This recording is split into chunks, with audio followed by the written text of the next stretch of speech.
So, welcome everyone to the Futurecast episode today with Varun Gupta. He is special guest today who is having a lot of understanding around healthcare industry. He is BI expert in Compunnel. I personally worked with him. He's a very close friend of mine. He sit right next to me. Sometimes things goes very interesting. A lot of customers that I'm working with at this moment, they love Varun. Varun, welcome to the show. Thank you, Shivam, for saying so much of lovely words. A long time. Amazing. Yeah. It's amazing and nice to see you here. Okay. We are virtually connected, but definitely we are going to do a lot of interactive conversations today. Yeah. There is a very interesting concept which is lead to cash in healthcare. I personally think that lead to cash is something that is more into the corporate environments, not specific to the healthcare industry. Big- But if you can throw light today in the webcast around it, help people from the healthcare industry to understand things related more. Yeah, Shivam, definitely, and I can totally agree with you, Shivam, because you are from the corporate, so you will feel everything and you will see everything in a corporate mindset. So not a big deal, but yeah, lead to cash word is like very simple word. If I say that is very catchy towards the sales industry, not specific to corporate, it's sales industry. But when we talked about to healthcare industry, definitely a question comes in the mind: what will be doing lead to cash here in the healthcare industry? But if I think in terms of a business point of view, I say that why not in healthcare industry as well? Because every bed in a healthcare, nothing has been done without a bed. Every bed is been set in a healthcare system. But if you talk about medical center, if you talk about hospitals or any other system or any other universities, we used to use beds. So each bed have a cost and each bed generates a revenue. So if any hospital in any some specific mountain area or in some specific area where bed is not being occupied or being vacant from very long period of a time, then you are losing your money because you're not getting the patient. Then how can you generate a revenue on that? So for me, bed is a very lead where I'm not saying that we should infect people and bring on bed forcefully, but yeah, but like small marketing, that's a type of diagnose center, free checkups, and something like that. These are my marketing tricks that currently healthcare industry is also using. So healthcare industries are also evolving and picking the corporate techniques and the skills or marketing concept to generate their revenue. So why not lead to cash also? So lead to cash helps to understand how can you utilize your current bed capacity of in a hospital and generate a revenue. So cash is about only about the revenue. Lead is just about your bed capacity or your patient or your infra that you have invested and how can we utilize it and generate it. So that's is a lead to cash here. Sure. So, cash flow disruptions are a major concern for healthcare, especially the CIO level people. Correct. Are there any immediate steps can a leader take to identify and eliminate these inefficiencies in billing and especially to the collection part? Yeah, I think for that, first we need to understand what type of cash flows we are currently handling in the healthcare system. So I think for me, I can categorize on a like in a shorter way: operational cash flows, investing cash flows, and the financial cash flow. Operational is totally about the administrative, whatever the equipments we are purchasing or whatever the infra cost we are involving in. Investing can be enhancing the bed capacity, enhancing the infra, or investing something like related to the data side. And financial is entire thing, whatever the patients we are getting on a cash or in terms of insurance or whatever the debts we are using or loans we are using to enhance our infra. So in this, I think within these three categories, we should focus on the like, are we getting any denials?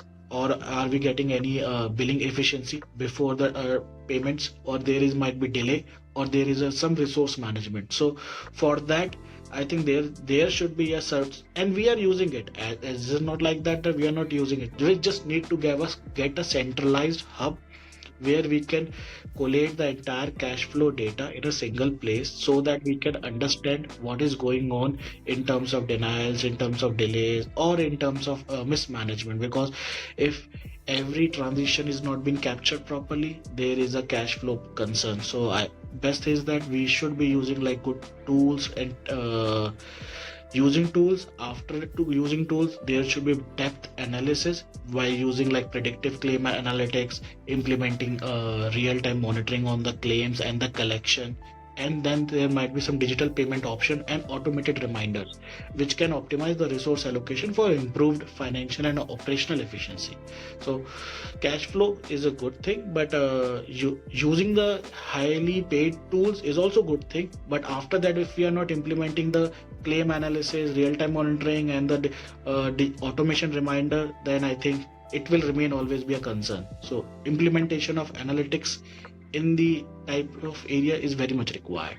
Thank you, Varun. I think this ideology or thought process of correcting the usage of tool implementation or finding the right tool for the company is very, very, very relevant. Another very critical point is on the interoperability method. Um, I think in healthcare, interoperability remains a big challenge, especially in the healthcare industry. From a perspective, how does improving interoperability in the lead to cash process create a competitive advantage for the healthcare system? So, give me a view on this. Okay, it's a keyword you have picked very good, interoperability. So if I break down interoperability, it's not related to the patients, but not directly, but indirectly, yes. Because right now we are talking about healthcare systems, Shivam. So if I say that you are using tools, you have a very good infra, you have a good bed size hospital and the medical center, but whatever the data is floating is all still on the papers, because most of the time when you visit to a hospital or to any type of facility, you see that there are a lot of equipments going on with the patient, and there are a lot of health records and the diagnosed reports are going on, but all everything is on paper. So interoperability help us, and I think lead to cash, in lead to cash process, it is a key factor that whatever the data, whatever the information is going on the floor in within the healthcare system anywhere, it can be a emergency room, it can be operation room, operating room, it can be a PAC room, it can be any type of a room, or in fact it can be a back office room, financial room. Those type of information floating, those departments should be handled within a centralized hub. So here I have a thought on that, that in lead to cash we can offer, or we are able to build some data and check post, or I can say that data collection booth, which helps to collect the data. It's not like that right now I think, Shivam, if I say that there was a time where we have to use to some equipment to measure your blood pressure. Remember that type of big thing? But nowadays in a smartwatch we are getting the our blood pressure easily in a smartwatch. So this is a very smart move with the help of interoperability only. Uh, Product owners, or if I say that vendors or some type of technology giant, are able to achieve that type of solution. So in lead to cash also, we are not talking about small things, we are talking about bigger pictures. Any data is floating on the system on real time, it will go through a data booth, which will fetching data of your ERP or your medical records, or it might be administrative, or it might be anything. Then that those data collector booth will immediately move those data into a one centralized hub or a warehouse, where our search engine will optimize those data and give a monitoring or a visualization type of report, where you can see the real time thing. Because right now doctor is reading the medical records of a patient, but to see the history of last 6 years he have to roll down a lot of papers. If we can help, with the help of interoperability, within a fraction of seconds, with the same patient records, with the same type of thing, in a single tab, doctor can immediately see that, oh, these are the trends, these are the pattern of this patient, and these are the things. Because I think doctors are the best experts understanding the patterns, because on the basis of pattern they prescribe a lot of things. We are just helping into lead to cash, centralize everything by using a data integration, real time analytics, or a cloud based solution, and a lot more things in that, which helps them to understand the data on a real time. So it is very much required, but I think people are still partially focusing on the interoperability, because major things are being migrated, but I'm talking about small things as well. Your prescriptions, your uh, medical record, diagnosed reports from last 7 months or 6 months, because a patient can take the treatment or consultant from one hospital to another hospital. But right now the challenge is that a hospital have their own records within the system. If a patient move to another system, then there is a gateways. But with the help of interoperability, anywhere patient goes, the entire case study, entire progress, entire diagnosed report will go with that, with him or her. That helps a lot. So that is can be user interoperability, and we can do that. We can easily do that right now. I think Compunnel is having that kind of competency, but we'll discuss about it later in Okay. the discussion. My one of the biggest concern that I usually ask all the speakers whenever I interact with them is around the data breaches and compliance. So data breaches and compliance are top of the concerns that usually or most of the IT leaders have. How can healthcare organizations ensure that innovations in lead to cash align with security and regulatory requirements? See, right now, data breach in healthcare industry is a concern, but if I talk about it is already implemented. If I talk about your pacemaker, if you remember, pacemaker is the biggest and good example for right now. Whatever the pacemaker frequency is set, it is set a type of secure frequency which cannot be breached until unless you have a certain code of that pacemaker. So if I talk about in healthcare industry, there are certain areas and there are certain levels where data security is being implemented at a high level. But if I talk about as a lead to cache process, and we are going into a interoperability from once the patients enter and once a record is being created till the end, the entire step and this transition will be secure with the help of end-to-end encryption, tokenization, MFA, secure APIs, or if I talk about, we can in fact implement DLP as well, because DLP is very much required in this end. Then we can talk about RBAC. Then we can talk about the audit logs. That helps to make sure that breach should not be happen, because right now we are not securing the reports and the diagnosed reports. It can be easily fetched from anywhere, online secure thing. But if we are talking about end-to-end inscriptions, if we are talking about MFA, if I talk about RBAC, then it is very tough. But it can be accessible only through the authorized person, by the doctor or by the patient or by the any concerned person who is in the part of that entire cycle, not other than that of it. So with the help of Insight Optima, we are successfully able to implement these type of security within the lot of projects. And I think healthcare is very much required for these type of thing, and we are able to do that. And lead to cache gives those type of security and the confidence that yes, your data is secure with us. So Varun, I completely relate on these things. I've worked with a lot of healthcare companies, data breaches and everything. We are very critical, and thank you for your guidance on this.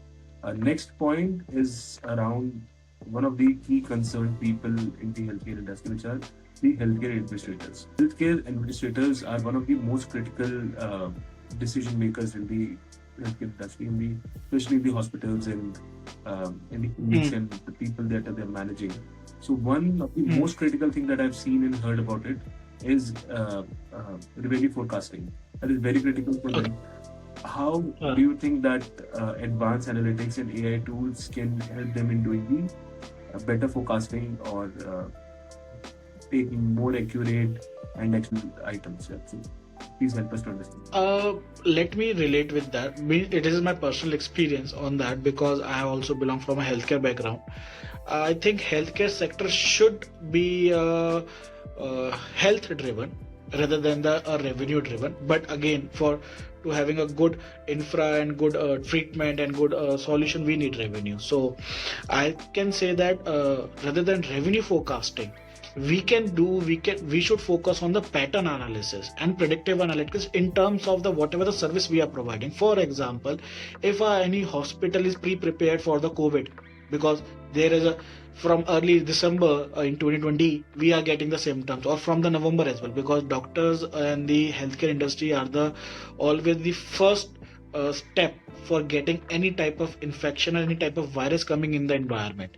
They are always be the first gatekeepers for them. So with the help of that advantage of as a gatekeeper, we have we or there are a lot of data floating in the healthcare system which can be analyzed and which can give a pattern that coming time frame or coming in the future these type of thing can be hit the market, or people can be infected by using this, and we should be prepared before the time.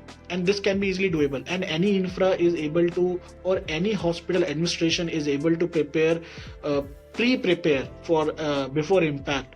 That definitely can boost them in a revenue, because for example, if I say that last time in COVID, if COVID is a recent example, those hospitals which were already prepared with the like a good number of bed capacity, good number of vaccination, they have just, no doubt they have clear saved lives as well, but they have created a good number of revenue.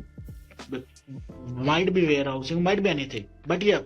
So pre-preparing a hospital administration is the best approach to generate the revenue and and focus the revenue. So I must say that focus should be on the pattern analysis, means analyzing the volume trend, seasonal demands, and the services, the usage pattern, and the other things. And some, if I talk about not too specific to any entire hospital, I can say about the this can be related to the different, or it can be different to the insurance reimbursement. It can be differ by the patient services. It can be differ by the pharmaceutical type of thing. Any services that generates a revenue in a hospital can be focused, and in that we can create a pattern, and we can give a predictive analysis that with the help of pattern and with the help of predictive analytics, these are the next steps we are saying should be coming up. Be prepared for that.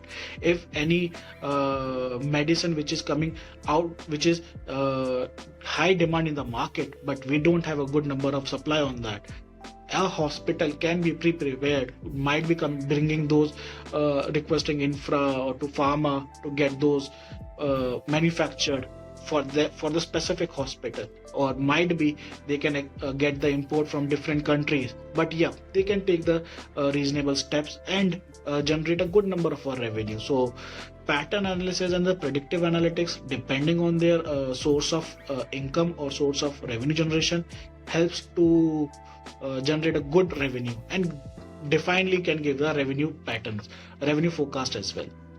I think by applying pattern analysis and predictive analysis, hospital administrators can anticipate a lot of challenges.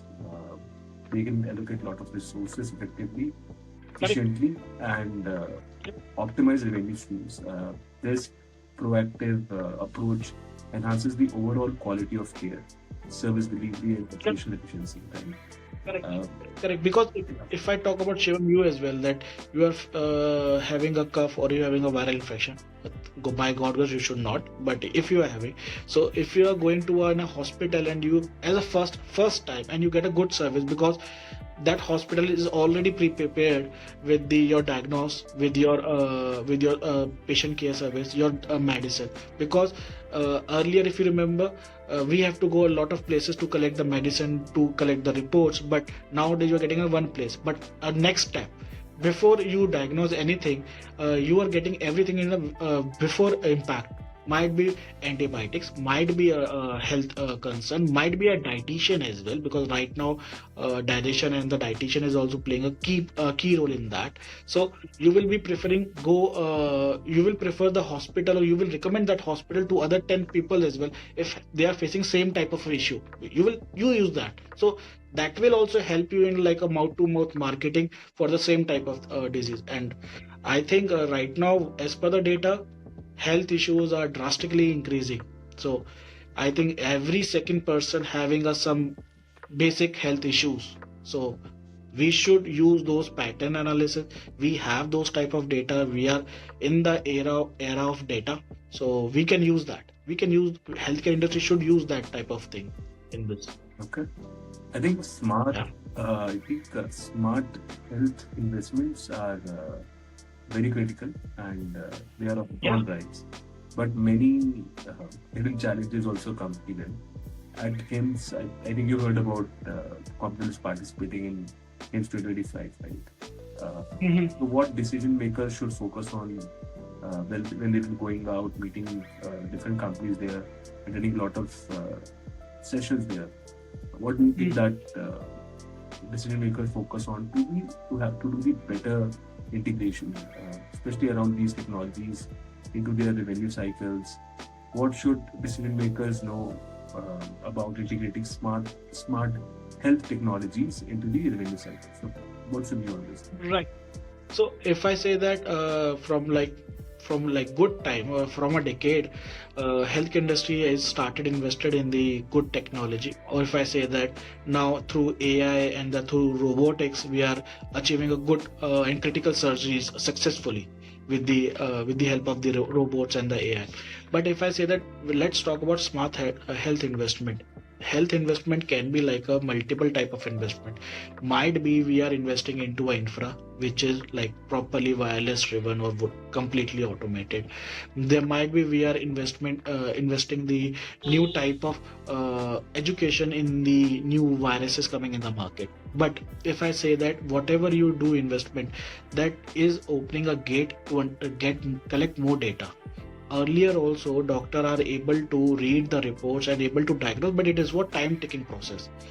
We are just enhancing the and we are just providing a enhancing, or I can say that we are just providing a support to the doctors, to our experts, because they are already expert.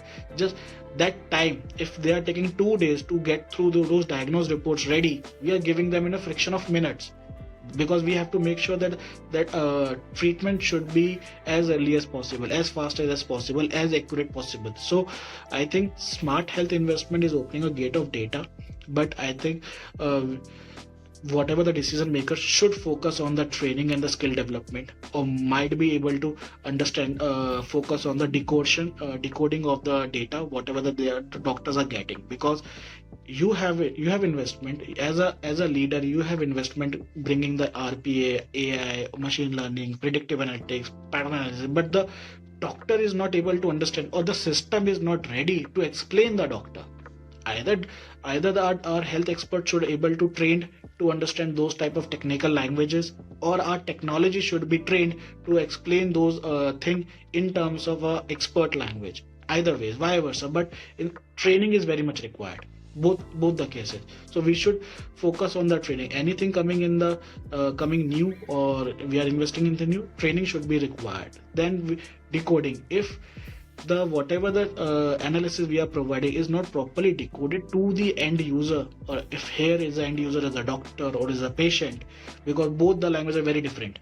Doctors talks about in the terms of medicine codes, medical codes, and drug names, but patient understand in terms of human language, cough, viral infections, like that. They cannot understand the name of the viruses. So that decoding is very much required. How we are doing that, how frequently we are doing that, how efficiently we are doing that. And if we are not building a healthcare ecosystem, means not like a old library books, but yeah, properly healthcare ecosystem. Because now we are doing surgeries by using the webcams, conferences. We are able to connect senior scientists, doctors from multiple countries, or any region, and still we are able to achieve a success in the treatment. But if those type of cases are not easily handy, because right now also these are not easily handy, so we should focus on executive should focus on healthcare ecosystem, so that that type of thing should be available in a one centralized. Again, interoperability lead to cash is very much required, because if we are not creating a centralized ecosystem, then any smart investment will be considered as an investment only. It cannot make our generation much better way, because we need to make sure that treatment should be done once, not repeatedly. Okay.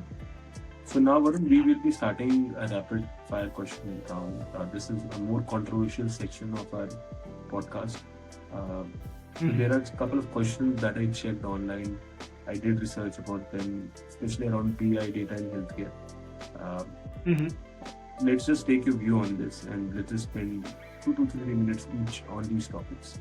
So one of the questions that I checked was around the is, can too much data be a liability? Okay, so let me explain it in a better way.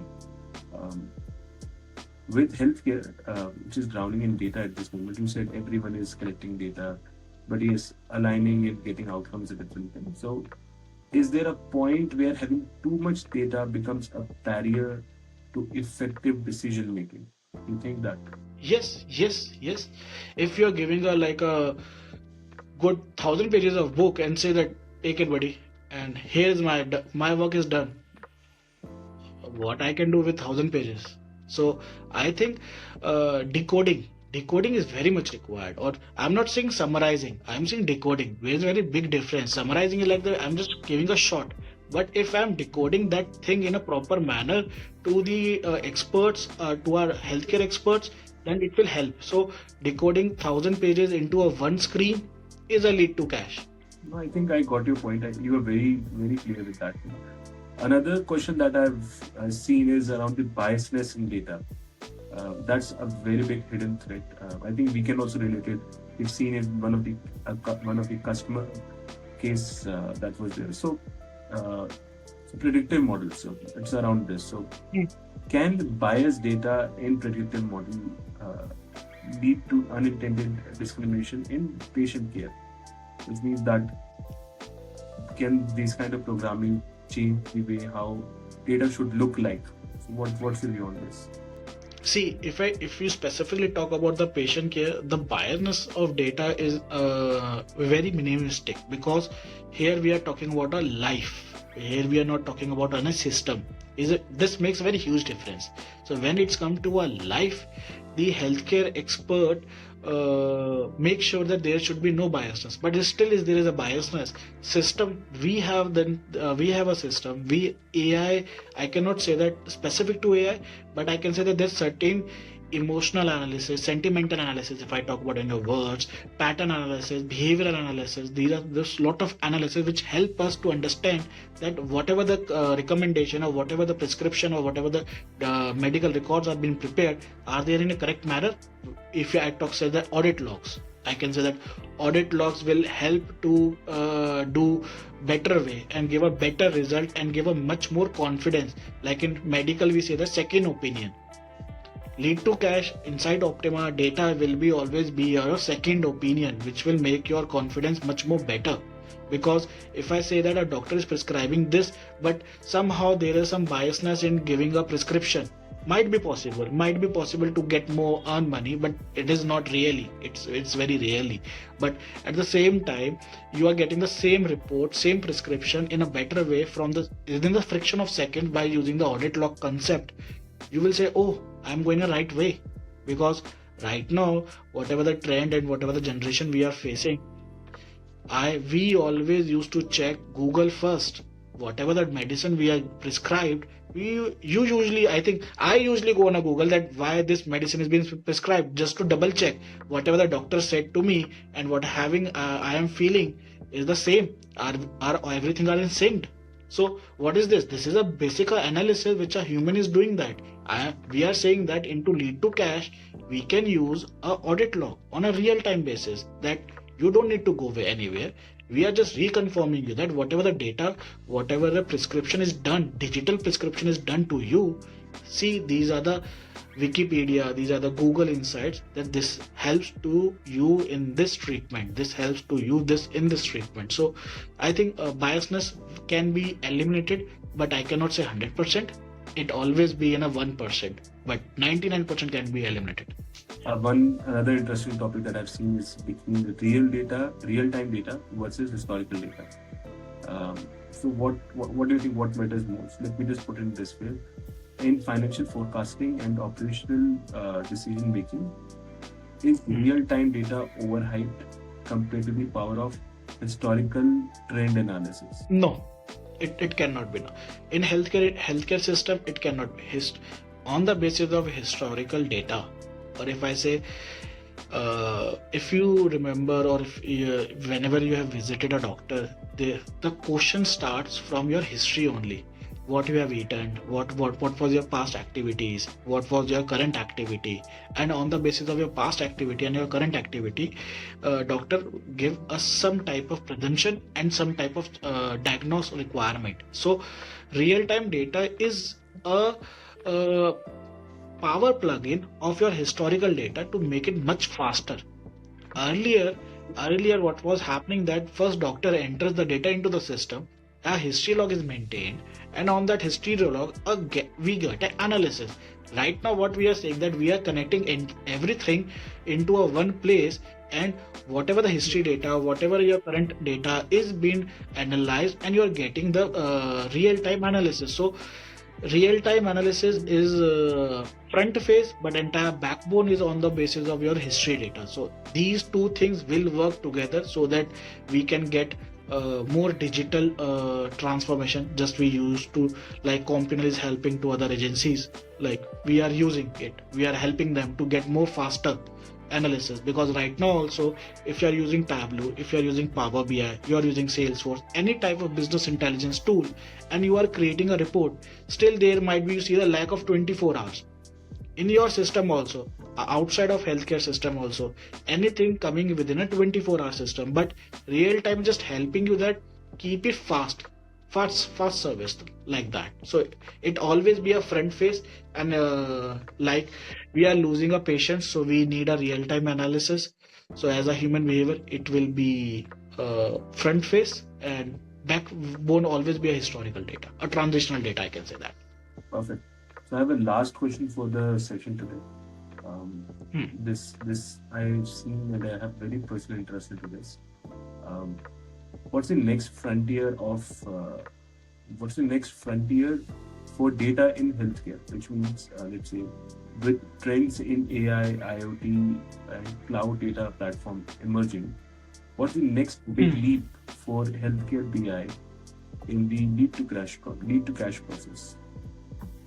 So lead to cash cloud based solutions are the I can say shift, because whatever the analog or whatever the manual applications we are currently driving into the lead to cash, we are going into a cloud based solution.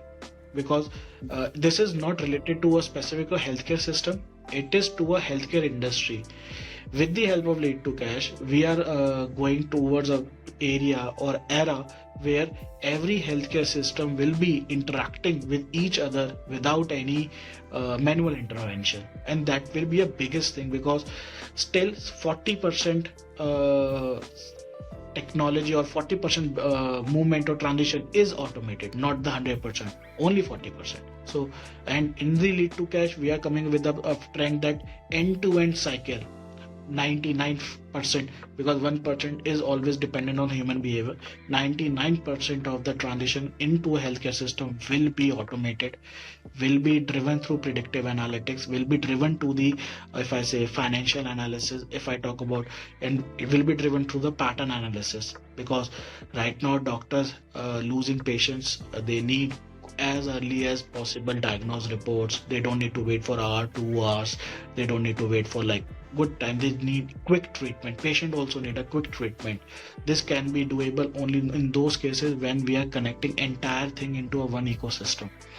It is very much required. So I can say that healthcare industry and data collaboration will be increasing in like a few years only in very drastic speed. And analytics is very much needed, because it is very much needed in not in multiple pages, in a one tab. I am imagining the entire healthcare system can be handled through a one tab or a one laptop. That's all. So it will be done soon. So that's a perfect wrap for the Futurecast episode today with Varun Gupta. Thank you, Varun, for joining us today, and thank you for sharing so much insights in the healthcare industry, especially around data and BI segment. Um, so, meanwhile, all the listeners on the Futurecast at this moment, Compunnel is sponsoring HIMSS 2025, which is happening in Las Vegas. I request you all to please, if you are interested, if you're traveling, if you're visiting, do not miss visiting us. We are going to be at booth number 436, and we will be looking forward to see you. And please follow us on social media, our LinkedIn, our YouTube, our Instagram and Twitter, which is Channel X now, so that you can get all the updates every week. Every Wednesday, we are posting new episode of Futurecast, and you can see the snippets and bites on our social media platform. So thank you everyone for joining us today. Thank you, Varun, once again for Thank you. giving your Thank time you, today. Shivam. And all the best. See you next week. Thank you, everyone.